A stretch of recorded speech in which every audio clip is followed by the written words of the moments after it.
अब बात करते हैं बच्चों एस ब्लॉक की। एस ब्लॉक में सबसे पहले बात करेंगे एल्कली मेटल की। ठीक है, एल्कली मेटल में आप जानते हैं कि lithium, sodium, potassium, rubidium, caesium, francium इतने एलिमेंट होते हैं।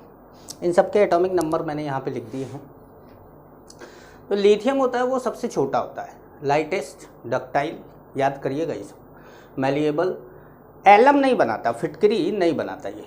Only alkali metal which form nitride, अकेला एल्कली मेटल है जो नाइट्राइड बनाता है और कोई एल्कली मेटल नाइट्राइड नहीं बनाता है। एक जगह पे मैंने आपको हाइड्रोजन में सोडियम Na3N लिख दिया था, वो गलत लिख दिया था, उसको आप सही कर लीजिएगा।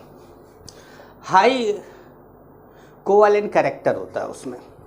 सोडियम पोटेशियम, सोडियम पोटेशियम को एक साथ लिख दिया है। Sodium potassium alloy used in high temperature thermometer, use याद रखिएगा इसका। रुबिडियम का कोई यूज नहीं है, मतलब ऐसे ही दुनिया में पाए जाते हैं कुछ लोग। Caesium liquid at room temperature, वैसे तो 29 सेल्सियस बोला जाता है लेकिन रूम टेम्परेचर पे लिक्विड होता है।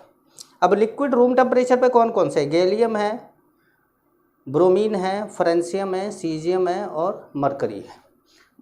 गब्बर फिर कैसे मरेगा, मरेगा मतलब मरकरी, गब्बर फिर कैसे मरेगा, याद करिएगा इसको, गब्बर फिर कैसे मरेगा।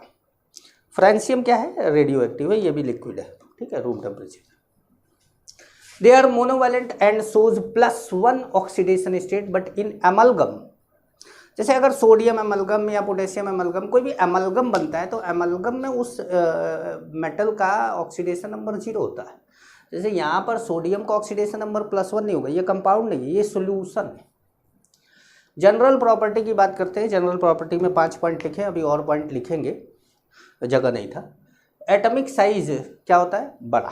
आप जानते हैं कि लेफ्ट टू राइट जाने पर एटॉमिक साइज क्या होता है, बढ़ता है, तो लेफ्ट वाले का सबसे ज़्यादा होगा। इसमें ये ऑर्डर है, सबसे नीचे वाले का सबसे ज़्यादा। आयनाइजेशन एनर्जी कम होता है इनका क्योंकि साइज बड़ा होता है। सबसे ज़्यादा लिथियम का होता है और सबसे कम सीजियम का।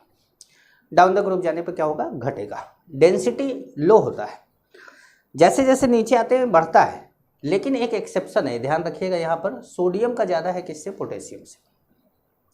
साइज ऑफ हाइड्रेटेड आयन मैंने आपको केमिकल बॉन्डिंग में भी पढ़ाया है कि हाइड्रेटेड आयन जितना छोटा आयन होगा, गैसेस आयन, उतना ही ज़्यादा उसका हाइड्रेशन होगा। अपने क्रिस्टल में LiCl.2H2O के फॉर्म में पाया जाता है, मतलब काफ़ी हाइड्रेटेड होता है ये। फ्लेम कलर, फ्लेम कलर होता है पहचान के लिए कि भाई अगर आप फ्लेम से पहचान सकते हैं कि ये कौन सा मेटल है, कौन सा एल्कली मेटल है। क्रिम्सन रेड होगा तो लिथियम है, येलो है तो सोडियम है, वायलेट है तो पोटेशियम है, रेड वायलेट है तो रुबिडियम है, और ब्लू है तो कौन है, सीजियम है। ठीक है, ब्लू है तो कौन है, सीजियम है। मेल्टिंग पॉइंट, बॉइलिंग पॉइंट की बात करते हैं। अब देखिए आगे की प्रॉपर्टी की बात करते हैं। Melting point down the group जाने पे घटता है, बॉइलिंग पॉइंट भी यही है, डाउन द ग्रुप जाने पे घटता है। लेकिन रिडक्शन पोटेंशियल लिथियम का मोस्ट नेगेटिव होता है, वैसे तो सभी एल्कली मेटल का नेगेटिव होता है, तो रिडक्शन का मोस्ट नेगेटिव है। तो मैग्नीट्यूड की बात करें तो लिथियम का ज़्यादा है, लेकिन नेगेटिव में होगा तो हम उसको कम मानेंगे ना, तो इसलिए लिथियम को सबसे पीछे रख दिया। ये ऑर्डर है, NCERT के वैल्यू देखकर मैंने ये ऑर्डर लिखा हुआ है। आपको ये ऑर्डर एज इट इज याद करना पड़ेगा, मार्क कर देता हूँ मैं, इसको आपको याद करना पड़ेगा। Photo electric effect, potassium, rubidium, caesium कम आयनाइजेशन एनर्जी होने के कारण ये फोटो इलेक्ट्रिक इफेक्ट शो करते हैं। सीजियम का यूज होता है सोलर सेल में with SI silicon. Chemical property, reaction with air, air में क्या होता है, O2 और N2 दोनों। N2 केवल लिथियम से रिएक्ट करता है, मतलब लिथियम से तो O2 और N2 दोनों रिएक्ट करता है, लेकिन बाकी सबसे केवल O2 रिएक्ट करता है। Other are only react with O2। Lithium air से रिएक्ट करेगा, एयर में क्या है, O2 N2 दोनों है, Li2O भी बनाएगा, Li3N भी बनाएगा। लेकिन सोडियम एयर से रिएक्ट करेगा तो परऑक्साइड बनाएगा। ऐसा नहीं कि ऑक्साइड नहीं बनाता, मतलब आपको बता रहे हैं कि परऑक्साइड मतलब मेनली परऑक्साइड बनाता है, और ये सब मेनली सुपर ऑक्साइड बनाते हैं। सुपर ऑक्साइड इसलिए बनाते हैं क्योंकि इनका साइज क्या होता है, बड़ा होता है, और सुपर ऑक्साइड आयन का साइज भी क्या होता है, बड़ा होता है। अब जो ये सुपर ऑक्साइड होते हैं, ये सब पैरामैग्नेटिक होते हैं due to O2 minus. Molecular orbital theory से इसकी इलेक्ट्रॉनिक कन्फिग्रेशन करेंगे जब आप, तो आपको मिलेगा कि 17 इलेक्ट्रॉन होने की वजह से ये कैसा है, पैरामैग्नेटिक है। K+ की वजह से कुछ नहीं है, मतलब इनके कैटायन की वजह से कुछ नहीं है, जो भी पैरामैग्नेटिज्म है वो एनायन की वजह से। KO2 एक बहुत अच्छा ऑक्सीजन सप्लायर है, very good oxygen supplier and very good absorber of CO2, इसीलिए इसका ऑक्सीजन सप्लाई में यूज किया जाता है कि ऑक्सीजन की सप्लाई को बढ़ा सकता है। और जहाँ पर भी जैसे आप लगातार कहीं पर ब्रीदिंग कर रहे हैं तो क्या होगा कि ऑक्सीजन घटता जाएगा और CO2 बढ़ता जाएगा। अब अगर KO2 वहाँ पर हो तो KO2 क्या करेगा कि CO2 को एब्जॉर्ब कर लेगा और ऑक्सीजन रिलीज करेगा। तो इस तरीके से इसका यूज करते हैं हम, ठीक है। अच्छा, इसका use space capsule breath mask में किया जाता है, मतलब जहाँ पर समझ रहे होंगे आप लोग। दूसरा, सी डाइविंग में नीचे जाने पर, कभी सी डाइविंग किया है आप लोगों ने? सी डाइविंग में आप नीचे जाते हैं ना तो बड़ी हालत ख़राब हो जाती है, कान दर्द करता है, बहुत ज़्यादा प्रेशर होता है, हमारे कान के पर दुख पड़ता है। अच्छा, ऑल पेरोक्साइड्स आर पैरामैग्नेटिक, ये मैंने बता दिया आपको। रिएक्शन विद वाटर जो होता है वो बड़ा ही एक्सोथर्मिक रिएक्शन देता है, छन्न से आवाज़ आती है। जैसे आप कढ़ाई में हल्का से एक बूंद पानी डाल देना, गर्म पानी तेल में, वैसे ही vigorous reaction with water exothermic process होती है, हाइड्रोजन रिलीज होता है। Li give less vigorous reaction than sodium, क्यों? Due to its small size. Li का साइज छोटा होने के कारण, आपसे पूछे कि भाई ऐसा क्यों है, क्योंकि Li का तो रिडक्शन पोटेंशियल जो है वो मतलब अगर आप देखें कि रिडक्शन पोटेंशियल तो काफ़ी नेगेटिव है, तो इस हिसाब से तो वाटर से बहुत तेज़ी से रिएक्ट करना चाहिए। उसके बावजूद भी लेस रिएक्टिव क्यों है या लेस वाइग्रस क्यों है? तो बोलेंगे कि आपके साइज छोटा है इसलिए, और साइज छोटा होने के कारण आयनाइजेशन एनर्जी उसकी बढ़ जाती है। Alkali metal react with all compound having acidic hydrogen, चाहे वो कार्बोक्सिलिक एसिड हो, चाहे वो अल्कोहल हो, चाहे वो एसिटिलीन हो, ऐसा कोई भी कंपाउंड जिसके पास एसिडिक हाइड्रोजन है उन सब के साथ एल्कली मेटल रिएक्ट करता है। Reaction with H2, hydrogen alkali metal से रिएक्ट करके हाइड्राइड बनाता है। मैंने हाइड्रोजन वाले चैप्टर में भी आपको पढ़ाया कि आयनिक हाइड्राइड बनाते हैं। सभी एल्कली मेटल 400 सेल्सियस के आसपास रिएक्ट कर जाते हैं, मतलब 673 केल्विन के आसपास। लेकिन लिथियम को रिएक्ट कराने के लिए आपको हाई टेम्परेचर की ज़रूरत पड़ती है, वो टेम्परेचर है 1073। टेम्परेचर आप ना भी याद करें तो भी याद करिएगा कि लिथियम को थोड़े ज़्यादा टेम्परेचर की ज़रूरत पड़ती है, ठीक है। आगे बढ़ते हैं इसमें।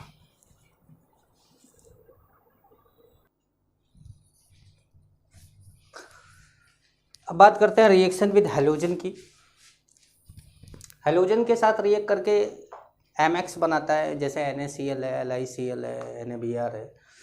ये सभी क्या है कि आयनिक हैलाइड है और सब सॉलिड क्रिस्टल बनाते हैं। सभी हैलाइड के क्रिस्टल रॉक सॉल्ट टाइप होते हैं, केवल CsCl वाले को छोड़ के, सीजियम क्लोराइड वाले को छोड़ के। Li मोस्ट कोवैलेंट होता है। आप जानते हैं कि कोवैलेंट कैरेक्टर के लिए कैटायन का साइज छोटा और एनायन का साइज कैसा होना चाहिए, बड़ा। Solution in liquid ammonia, liquid ammonia में एल्कली मेटल के साथ साथ एल्कली अर्थ मेटल भी डिजॉल्व होता है, लेकिन अभी एल्कलाइन अर्थ मेटल की बात हम नहीं कर रहे हैं। तो अब यहाँ पर हमने कुछ ऐसे X+Y ले लिया, X ले लेंगे हम, वो M के साथ चला जाएगा, Y इसके इलेक्ट्रॉन, जो ये इलेक्ट्रॉन देगा उसके साथ चला जाएगा। उस इलेक्ट्रॉन को अमोनिएटेड इलेक्ट्रॉन या सॉल्वेटेड इलेक्ट्रॉन बोला जाता है। Due to ammoniated electron, colour of solution is deep blue. Solution is conducting in nature, electricity conduct करता है। सोल्यूशन इज पैरामैग्नेटिक, ये तीनों खास बात है, और तीनों कारण क्या है, ammoniated electron. On long standing solution form amide, लंबे समय तक छोड़ दिया जाए तो यही जो रिएक्शन है, ये रिएक्शन होना बंद हो जाएगी और ये होने लगेगा, हाइड्रोजन रिलीज होने लगेगा, ठीक है। अब आप ये भी समझिए कि ये जो रिएक्शन है ये बर्च रिडक्शन का रिएजेंट भी है। याद आ रहा है आपको? मैंने आपको पार्शियल हाइड्रोजिनेशन बताया था। In concentrated solution the blue colour changes to bronze and become diamagnetic. जैसे जैसे आप कंसंट्रेशन बढ़ाते जाते हैं ये कलर क्या होने लगता है, ब्लू। ऑलमोस्ट 30% तक जाते जाते ये ब्लू से क्या हो जाता है, ब्रॉन्ज हो जाता है। General characteristic of compounds of alkali metal. अब एल्कली मेटल के कंपाउंड की बात करेंगे। पहला है ऑक्साइड एंड हाइड्रोक्साइड। दोनों बेसिक होते हैं, जानते हैं। हाइड्रोक्साइड इसके सॉलिड क्रिस्टल बनाते हैं। हाइड्रोक्साइड सॉलिड क्रिस्टल बनाते हैं जो बहुत स्ट्रांग बेस होते हैं, आसानी से पानी में डिजॉल्व हो जाते हैं। ये बातें हम जानते हैं इसलिए नहीं लिखे। अच्छा, ये सब बेसिक होते हैं, ऑक्साइड हो चाहे हाइड्रोक्साइड हो। सोडियम, हाइड्रोजन, बेरियम, स्ट्रोंशियम, ये इतने एलिमेंट हैं जो परऑक्साइड बनाते हैं। इनका कोडवर्ड है नेहा विपासा। नेहा विपासा, इसका तो मैंने बताया था, नहीं बताया था। करिश्मा, करिश्मा, KRSCS, करिश्मा, ये क्या करता है, परऑक्साइड बनाता है। परऑक्साइड की स्टेबिलिटी कैटायन के साइज बढ़ने से बढ़ती है। The oxide and peroxide are colourless, लेकिन जो सुपर ऑक्साइड होते हैं वो येलो कलर या ऑरेंज कलर के होते हैं। ठीक है। Na2O2 widely used as oxidising agent. Inorganic chemistry में इसका यूज होता है सबसे ज़्यादा ऑक्सीडाइजिंग एजेंट के फॉर्म में। ठीक है, आगे बात करते हैं।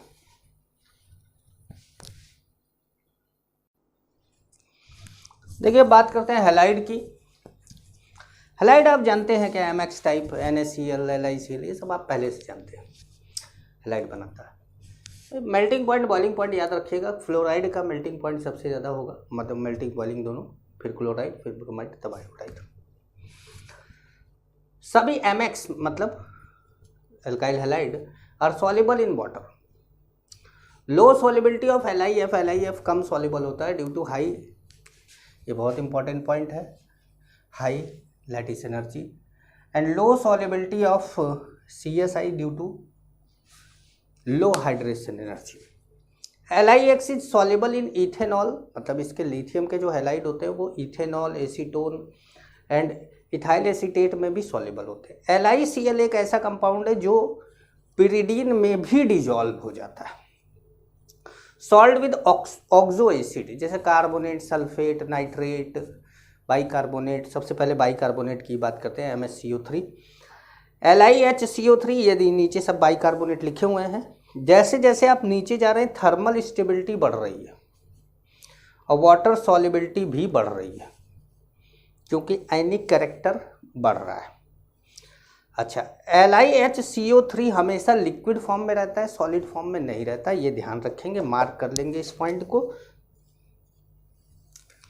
कार्बोनेट Li2CO3, मतलब ये सब CO3 बनाएंगे, थर्मल स्टेबिलिटी इनकी ज़्यादा होती है जैसे जैसे नीचे आते हैं। ये एरो का मतलब नीचे आ रहे हैं तो थर्मल स्टेबिलिटी बढ़ रही है, वाटर सॉल्युबिलिटी बढ़ रही है। थर्मल स्टेबिलिटी को मैंने शॉर्ट में लिख दिया, वाटर सॉल्युबिलिटी को शॉर्ट में लिख दिया।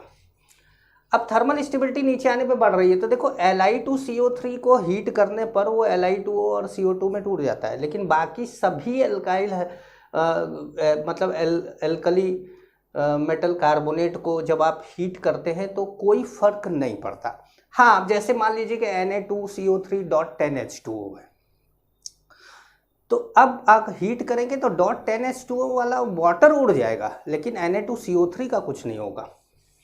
सल्फेट, आप जानते हैं कि सल्फेट जो होते हैं वो एलम बनाते हैं, लेकिन Li2SO4 एलम नहीं बनाता। मैंने स्टार्टिंग में ही लिखा था कि लिथियम एलम नहीं बनाता, बाकी सब बना सकते। थर्मल स्टेबिलिटी नीचे आने पर क्या हो रही है, इंक्रीज हो रही है, वाटर सॉल्युबिलिटी इंक्रीज हो रही है। तो इन तीनों को ध्यान रखिएगा, थर्मल स्टेबिलिटी, वाटर सॉल्युबिलिटी दोनों क्या हो रही है, इंक्रीज हो रही है। अब बात करते हैं नाइट्रेट की। देखिए, अब बात करते हैं नाइट्रेट की। मेरे ख्याल से छठा ही नंबर होगा, क्योंकि 5 शायद मैंने सल्फेट बताया था आप लोग को, मैं मिटा दिया तो नंबर भूल गया। देखिए, LiNO3, NaNO3, KNO3, NaNO3 को बोला जाता है चाइल्ड सॉल्ट पीटर, और KNO3 को इंडियन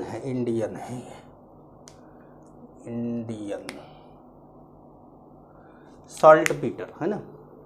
RbNO3 CSNO3। अच्छा, डाउन नीचे आने पर, डाउन द ग्रुप आने पर थर्मल स्टेबिलिटी बढ़ती है, वाटर सॉल्युबिलिटी क्या होती है, बढ़ती है। एक्शन ऑफ हीट, LiNO3 को अगर आप हीट करते हैं तो ये ऐसे बनाता है। अच्छा, यही काम Ag सिल्वर भी करता है, लेकिन दूसरे जो एल्कली मेटल है उनको हीट करो तो वो MnO2 मतलब NaNO2 KNO2 और O2 देता है। अच्छा, बहुत हाई टेम्परेचर पे डिकम्पोज करने पर ये भी ऑक्साइड बना देता है, लेकिन अपन को इतना ही जानना है।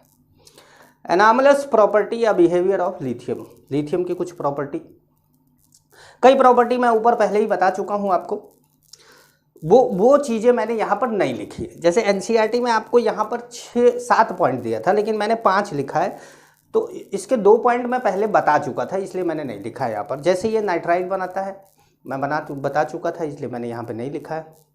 अच्छा, much harder with high melting and boiling point, बाकी सबसे हार्डर होता है और high melting and boiling point होता है।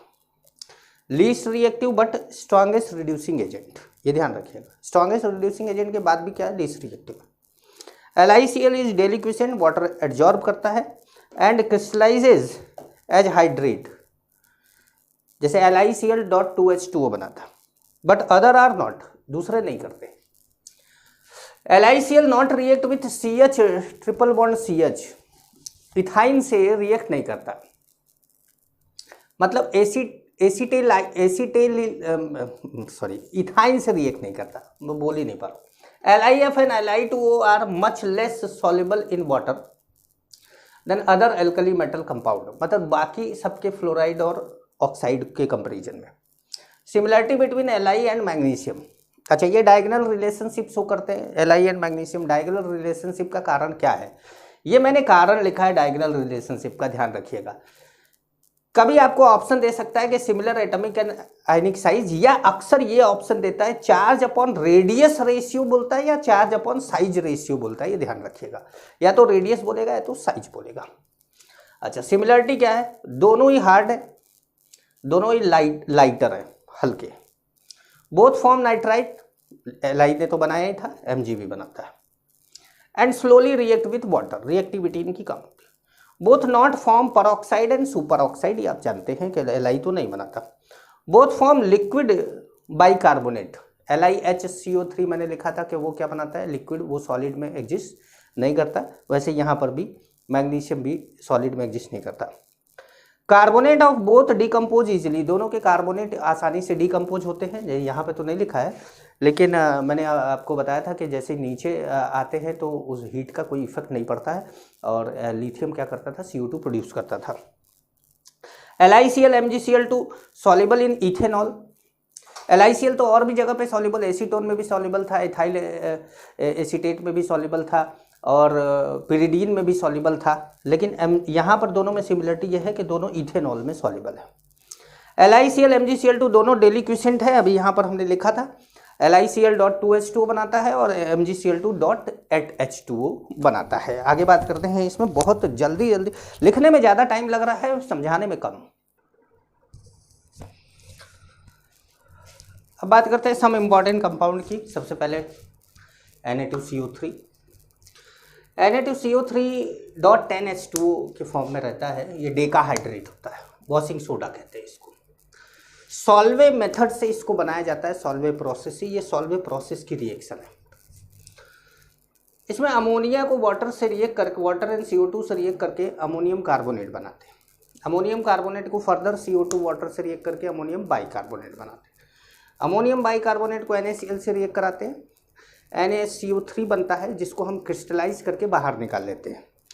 यही चीज़ पोटेशियम बाइकार्बोनेट क्रिस्टलाइज नहीं हो पाता है, क्योंकि वो हाईली सॉल्युबल होता है। इसीलिए पोटेशियम बाइकार्बोनेट क्रिस्टलाइज ना होने के कारण पोटेशियम कार्बोनेट नहीं बना पाते सॉल्वे प्रोसेस से, और सोडियम कार्बोनेट बना लेते हैं, NH4Cl बनता है। NaCO3 को जब हम हीट करते हैं तो Na2CO3 जो हमारा डिजायर्ड प्रोडक्ट है वो मिलता है। अमोनिया जो कि जिसको अगर हम जो कि हमारा यूज हो चुका है उसको हम रिकवर करना चाहते हैं तो CaOH ट्वाइस डाल देते हैं, CaCl2, और अमोनिया हमें मिल जाता है। CaCl2 बाई प्रोडक्ट के फॉर्म में हमें बाहर मिलता है। ये जो प्रोसेस है इसको सॉल्वे प्रोसेस बोलते हैं, ये मैंने अभी आपको बोला ही। और सॉल्वे प्रोसेस से आप K2CO3 नहीं बना सकते क्योंकि KSCO3 क्या है, हाईली सॉल्युबल है। Na2CO3.10H2O एक क्रिस्टलाइन डेकाहाइड्रेट सॉलिड होता है, हाईली सॉल्युबल इन वाटर होता है। जब आप इसको हीट करते हैं तो इसका 10H2O में से 9H2O बाहर निकल जाता है, एक H2O रहता है, लेकिन ये कम टेम्परेचर पे होता है, ये 375 केल्विन पे होता है। अब 375 केल्विन से ज़्यादा टेम्परेचर आप बढ़ाने लगते हैं तो ये जो एक बचा कुचा वाटर का मॉलिक्यूल है ये भी निकल जाता है, और जो बचता है वो वाइट पाउडर रह जाता है जिसको सोडा ऐश बोलते हैं, राख हो गया।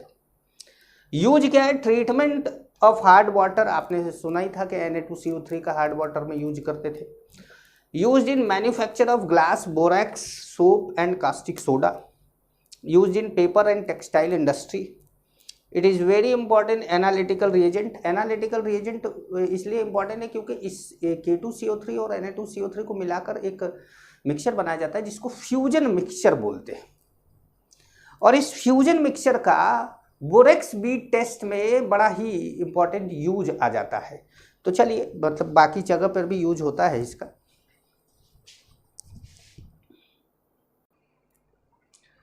अब बात करते हैं NaOH की, कास्टिक सोडा। देखिए, it is prepared by electrolysis of molten NaCl। देखिए NCERT में एक चीज़ दी हुई है, उसने बोला है NaCl सोल्यूशन। जब हम NaCl सोल्यूशन का यूज करते हैं तो उस टाइम पर हम मरकरी का यूज नहीं करते, और जब हम मरकरी का यूज करते हैं तो मोल्टेन NaCl लेते हैं। तो अब यार एक बार आप चेक कर लीजिएगा, मैं सही पढ़ाने की कोशिश कर रहा हूँ, और अगर आपको NCERT यहाँ सोल्यूशन लिखना हो आप सोल्यूशन लिख सकते हैं, कोई दिक्कत नहीं है। In Castner Kellner cell by using mercury cathode and graphite anode. अब देखिए, एनोड, जब भी आप कभी कैथोड एनोड की रिएक्शन लिखा करिए तो पहले एनोड की लिखा करिए, हमेशा याद रखिए, पहले एनोड की बाद में कैथोड की।